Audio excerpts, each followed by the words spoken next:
चा प्रश्न आहे आणि स्वाभिमानाला ज्या ठिकाणी ठेस पोचतं त्या ठिकाणी समजा फडणवीस किंवा राज्याचे मुख्यमंत्री याला राजकारण म्हणत असतील तर महाराष्ट्राची जनता यांना खरं राजकारण आता दाखवतील। आता यांचा प्रॉब्लेम असा आहे की निवडणुका केव्हा घेतील हाच प्रश्न आहे।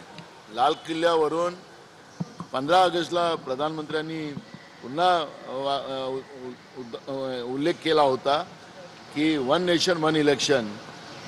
जे प्रधानमंत्री देशातल्या 4 विधानसभेच्या निवडणुका एका वेळेस घेऊ शकत नाही, आपल्या सोयीने निवडणुका लावतात, ते वन नेशन वन इलेक्शनची भूमिका मांडण्याचा अधिकार काय त्यांना? आणि त्याच्यामुळे या सगळ्या परिस्थितीला राजकारण भाजप करते आहे। भाजपचं आणि एकनाथ शिंदेचं सरकार आणि केंद्रातलं भाजपचं सरकार एनडीएचं सरकार हे राजकारण करते आहे। महाराजाचा अपमान महाराष्ट्रातली जनता कधी सहन करणार नाही आणि त्यांना या लोकांना आता घरी बसवल्याशिवाय लोक शांत बसणार नाही।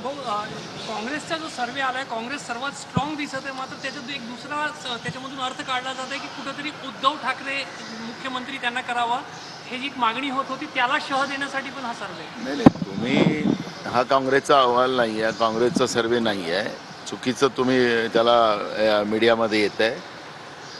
हे चॅनलचा कुठल्या तरी चॅनलचा तो सर्वे आहे।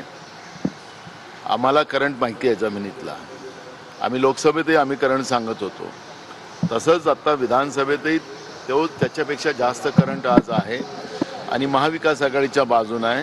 त्यामुळे महाविकास आघाडी हे 200च्या वर जागा महाराष्ट्रामध्ये निवडून येईल अशा पद्धतीचा आमचा सर्वे आहे आणि ते आकडे वाढत चाललेले आहेत।